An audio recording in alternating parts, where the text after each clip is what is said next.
the negative reviews continue to grow, the developers continue to double down on their monetization, and the community continues to revolt. Blood Bowl 3 is a perfect example of what happens when you take a beloved franchise and attempt to turn it into a live service model. And in this video, Should You Buy Blood Bowl 3, we're going to cover everything from the UI to the AI all the way down to the gameplay. We're going to cover the minimal free customization options that the players have. Now let's dive into this. This is the second screen all players are going to be greeted with. Blood Bowl 3, at its core, is primarily a multiplayer game.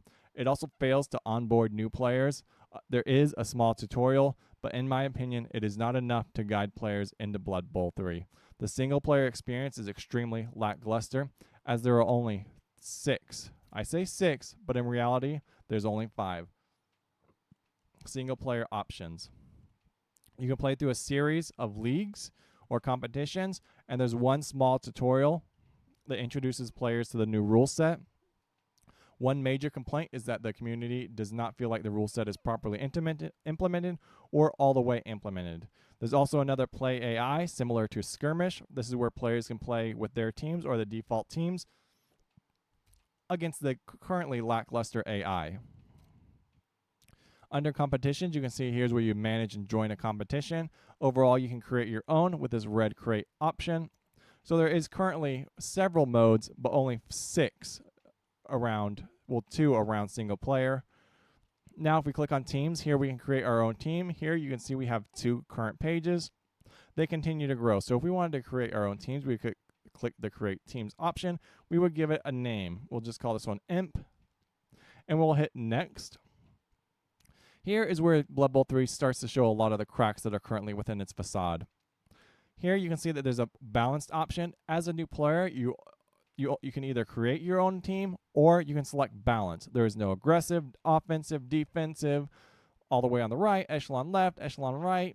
Overall, it's just you click balance, it creates the team for you. Under manual, a lot of players are going to be daunted when creating their own team. They don't really understand the mechanics or really how anything works. So if we click balance and hit confirm creation, it creates our team. Now we begin entering some of the minimal customization that is currently available. Here we can see what was assigned to us with our balanced team. Under customization, this is where all the Battle Pass items will be located. So if you wanted to find your Battle Pass items, you would need to come to the customization screen. There's 2 ways to access it. And if we click on our jersey, one thing that brings me an extreme amount of pause and concern is this infinity symbol or this infinite symbol icon. It means at some point someone is either going to consider limiting the amount of uses or they actually considered limiting the amount of uses of some of these symbols. I'm kind of concerned that no one really brought that up within the community, and you can see that there's 15 pages of symbols currently available. While that's quite a lot, blood passes generally need filler options or junk items. So I imagine this is where a lot of our junk items are going to be. It's going to be color palettes, patterns, emblems. And with this limit that they may apply later, it's just going to allow you to constantly unlock the color of pink. And I don't think anyone's really talked about that with regards to the Blood Pass, is that I truly think these colors are going to be limited in the future because there's only different shades of colors you can apply. But if you can kind of resell some of these or like re-gift some of these sections, you can obviously be like, oh, look, you got checkerboard again. Oh, look, you got checkerboard again. You kind of need those items within a Blood Pass to keep, really, you can't just fill it with a bunch of good content because then people would buy it. So you fill it with some good content and then a lot of just filler like time things that either increase your experience level or like double levels. You could obviously include limited patterns, colors, just really junk items. Then you see your cheerleaders. You can actually rotate them if that's something you wanted to do. You rotate with the left click. Coaches, if you wanted different coaches, I believe there's currently only 3 coaches, which is kind of strange and there's like, why isn't there one for each faction? Really, really strange. So you have stadiums and grandstands. You're currently only options, so these are obviously going to be within the battle pass. You'll probably get 1 with each pass. The dice, you cannot rotate the dice, which is strange, and I'm really concerned of how many varying dice they think they're going to sell. We'll see. The ball, can't rotate the ball. Huge miss. Could add some ball customization, but what do you know, they didn't. We could add a motto if that's something we wanted to pursue, and we could change the name of the team. So if we hit back some more, we click on one of our teams. Let's go down to, if we can locate them. It's the Mucks. This is our Nurgle team, and if we really wanted to like rename some of these people, we could. If we clicked on a player and went to customization, this is where we would apply all of our icons that we've unlocked. And then if we wanted to change his name from Peter, we could change it to Paul if that's something you wanted to do. And overall, it's just really, really, really lackluster in my opinion. Then over here in this formation, I don't know why this wasn't thought of by the developers. Obviously, they included it, but why didn't they include several formations? I mean, even if it's just like default, just like select for all teams option and just have fun little formations for the players to experience or use, but they didn't do that. So now you need to create your own formations, and if you don't understand Blood Bowl, you don't really understand how to create that formation. Really interesting. I wonder why that's not being used. We're not going to go too much into the shop, but a lot of people keep assuming that everything is capped out at 75, like 75 and 95. But if you really look hard, you're going to see epic items that are valued at $750 or at $750 right here. So when people say, "Oh, you need to spend like max for an 11-person team 50 to 60," no, like a 750 is $7.50, right? Right here. It's almost $7 for that one skin. So if you want a full team of epics or legendaries, you're talking $1,100. So there's a really in-depth monetization in this game that a lot of people haven't touched upon. One, like the limited or the possible limitation of colors, checkerboards, and things like that. All that stuff's in the code. That's why there's a symbol there. So they can add limited things like that, in my opinion. And then you also have these weirdly expensive $7 items that a lot of people aren't touching on. But this is a should you buy. I'm just demonstrating the features. That is how you create a team. That's one of the main basic features. Now if we go back to home, the UI leaves a lot to be desired, in my opinion. It's really hard to navigate to some very basic things. This seems like they designed things and then they just wanted, like, they play with them and be like, oh, that's a good spot. That's a good spot for that. But there's actual layers to getting to things, right? And it's really just like, okay, you have customization here. We click on a teammate. We have customization here. We have name change here. So there's also no way to like preview your cosmetics outside of everything. So let's say you just get like a cosmetic dump. You have no way to like preview them. And it's really, really, really strange. It seems like the shop and a lot of this live service implementation is a major afterthought. Like, and I think that's why we have this 3 months of preseason right now before the first season and the first battle pass, because they really don't know how to implement a lot of these experience things that you're going to need. There's also no replay feature. There's no spectator mode. There's some really foundational things that are missing currently from Blood Bowl. And I really can't justify the $30 or $50 price tag, especially the Brutal Edition. You only get one epic piece of equipment. I mean, you get 8, but that's just enough for one character. I can't justify telling my community to spend $50 for one epic character, or even $10 in Warpstone and a 48-hour early access that everyone got access to. So at this moment in time, I cannot recommend the Brutal Edition. Also, if you're playing for single player, I can't recommend, and if you don't know the rule set, I cannot recommend Blood Bowl at this moment in time. I really enjoy the game, even as someone new, but if you don't know the rules, you're going to hit this major wall where it's just like, this is boring. I don't know what I'm doing. I need to go watch YouTube videos. And new players are going to spend a lot, or a player in general is going to spend a lot of time not in the game. They're going to just either have this running in the background, or they're going to be watching someone else play it. And so that's just really not fair to spend $30 on. You need to like be in the game. I shouldn't need to either spend $55 on a Blood Bowl book or spend hours on the internet and hours on YouTube just learning foundational mechanics to Blood Bowl. And it's just not fair to the community to be like, just go learn it. Like, right? Oh, well, you need to do this. You need to do this. I played for 20 years. This is what you do. I'm like, that's just, in my opinion, something that's not acceptable. And it really just further drives down the price and my recommendation. Now we're going to click on Play AI. We're not going to play this match very seriously. We're not going to play through the whole thing. We're just going to look at some of the graphics of the players. We're going to look at our stadium, the grass, the animation. We're going to kind of see how the AI performs, the dice rolls, things like that. Because I think that's all things that need to be demonstrated and reviewed. And this is a relatively long like should you buy, but I think these are all fair because you should not be like you shouldn't have to go through 2 hours trying to decide if this is something you want to like purchase. So we're having the Nurgle, our little mucks, face off the little green skin orky dudes. A lot of people are complaining that the voices are pulled from Blood Bowl 2, or they're just a bad implementation of those two voice actors. Here we have some grass. One thing you'll make note of if you take a look at the arena, if it gets us past the screen, we do get these. We're just going to buy 3 random inducements. This is the same animation over and over and over and over and over again. It does not change. We are receiving. And then we're going to zoom out and just take a look at everything. We're going to kind of just take a look at the graphics. We're going to just rotate. And you can do the free camera with C. It does give you a bit more ability to use the camera freely if that's something you wanted to do. But right now there's no replay mode, no really anything. So if you hit the C key, it does do a free camera and it rotates you all around. And if you hold the mouse wheel, it rotates us back with that turned off. Then if you zoom out, you can start moving your units around and kind of setting up your offense and your defense on how you want it.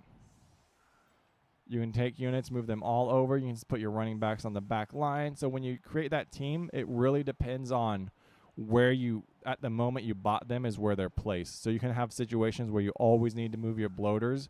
So you really need to like create your own custom template.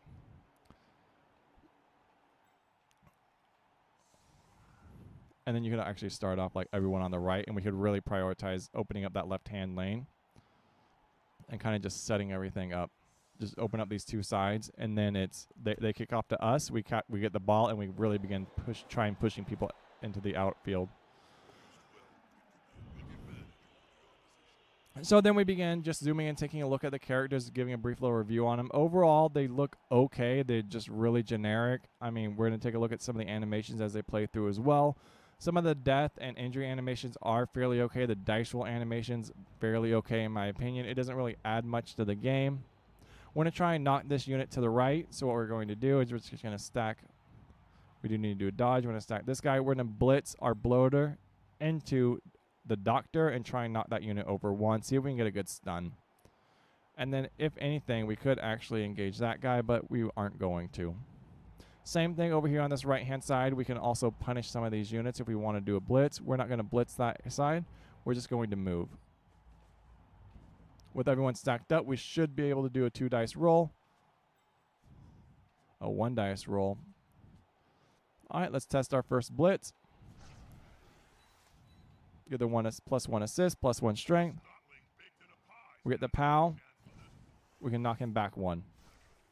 We're going to follow through to force a dodge on this unit right here, that player. That's the same animation over and over and over and over and over again. We got a good little stun right there.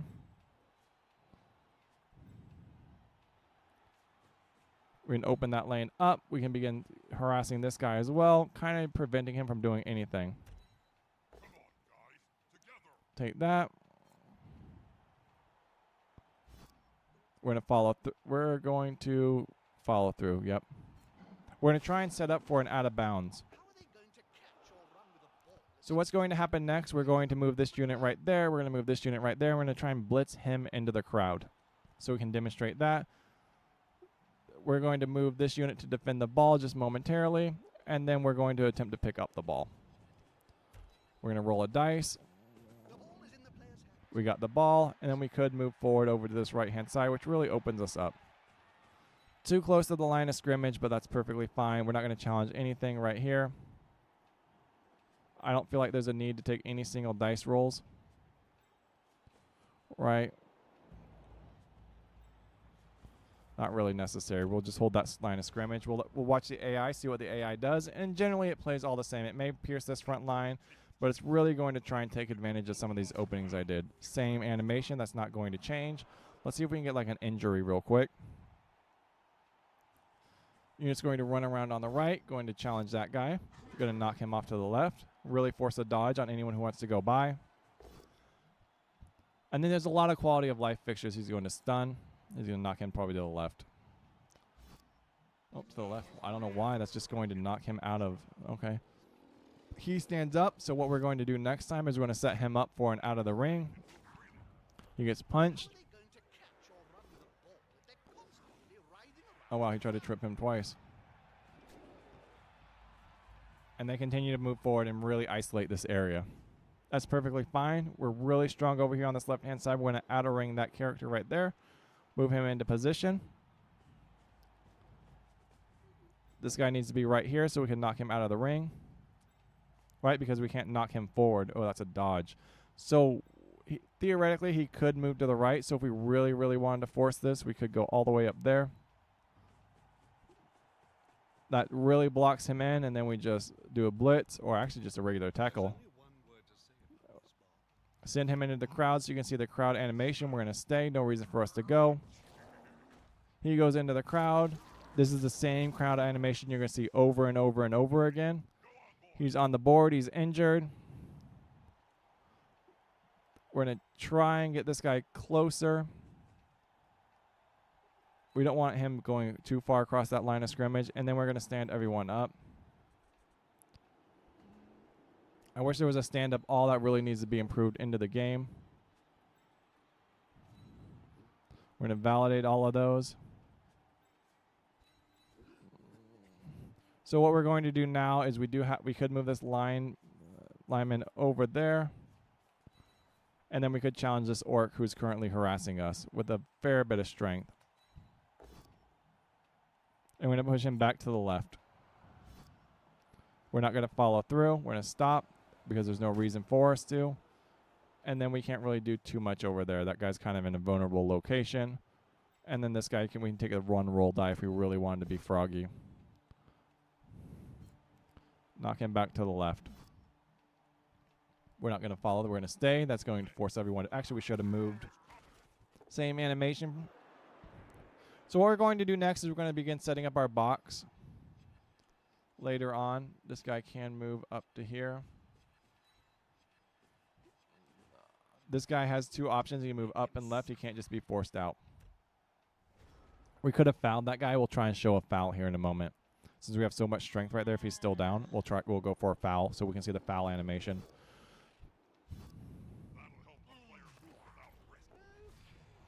He gets a KO, very lackluster on the KOs, but the deaths are really good. And this is just showing what the AI like really fails to do right here. It looks like they're really trying to harass this guy, so let's see if they get a triple dice roll. That's really good. Even if they kill him, that's not... Why did they choose that? Oh. So basically, this is a perfect example of what the AI is doing. So they're really, this is, in my opinion, is absolutely worthless right here. So they get like the KO or the injury or the kill on him. It doesn't matter because he's just going to spawn another lineman. So if he does like get killed or death or whatever, we get another lineman. That's part of his benefits or perks. We have one guy right here to deal with. We could realistically just knock him back one and then foul him, move this unit up, and then just allow us to force this T box and just push the line of push forward to the goal, and then just basically have this unit run interference with this guy right here. We could blitz him if we wanted to, or we could challenge him. So the AI is just acting really, really weird. The ball's over here. We have 5 characters. So if we really wanted to, like, let's just go like an assisted 2 strength, move forward. Dice roll, pow. We knock him back 1, right? We knew that's going to happen. Then we can just pointlessly set up for the foul to demonstrate that. We move forward 1. 10 armor for a 7. We set this guy up right here. We just kind of open up this right-hand area. We're going to put him next to this unit.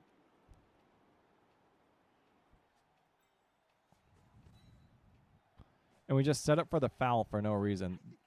Like, I don't really want the ball handler right here along the line, but he can't really be knocked out at this moment in time. And honestly, right, what's this guy's movement? 6 movement. So if he goes 1, 2, 3, 4, 5, 6, he can't really, we're like free to just move forward. Right? Well, this guy could like move to challenge us. So we just screen with him. He moves in here. He gets reduced 2 strength if he comes into here. So reduce 1, 2, 3, 4. He can't really do any damage right there. And then we just demonstrate the foul for the video, right? Not the ideal character. We get the injured. You get that cool injured animation. Badly hurt. We get pulled onto the front line. He blows the whistle. Same animation over and over again. We challenge the call. He gives us a red card. Right, that character leaves the field, and I think he's out the whole game. It's not like the most ideal thing you could do, but we're really trying to demonstrate things for the video. And it gives you an overall like view of how that, like, we're basically free to run right here. We can run all the way for the touchdown. What he's going to try and do is going to try and cut us off right here. That's the most he can do if he moves 6 spaces. But he's still over here. Like, this is like, even if that, all right, he dies, we get him back. So he's just harassing that guy for no reason. Right, there's that 6 movement we knew was going to come. Here's that 6 movement. He can't make it. He's going to do the rush, see if he can make it. And they're finally moving for that challenge. He falls down. We get the turnover. So really, we could just do a rush 2 and just go for it. Like, I mean, is there any reason not to? +2, we just had to roll greater than a 2. We got 3 re-rolls. So we just go, okay, we grab our big dude, we just screen right here. It just doesn't work very well. All right, we grab our lineman, he screens right here. Then we grab our horn guy, he screens right here. I don't want him to dodge. Right? And here you have the whole AI. We stand up this guy just still showing off the AI, just doing absolutely just dog water down there for no reason.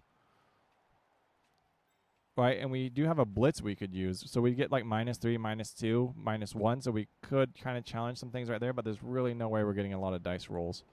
There's honestly no reason why we should. So even if we wanted to, if we wanted to challenge, we could roll like a handoff, run, but just to have like a two rush, that's perfectly fine. Rolls the dice, gets a touchdown. Overall, I think that's a perfect example to cover gameplay right there. Now that we've done like our first touchdown, we can really talk gameplay and give a full review. And then we're going to summarize at the end. So with that first touchdown, we can really point out that the AI is just super subpar. He really focused on that left-hand side just because we opened it up, right?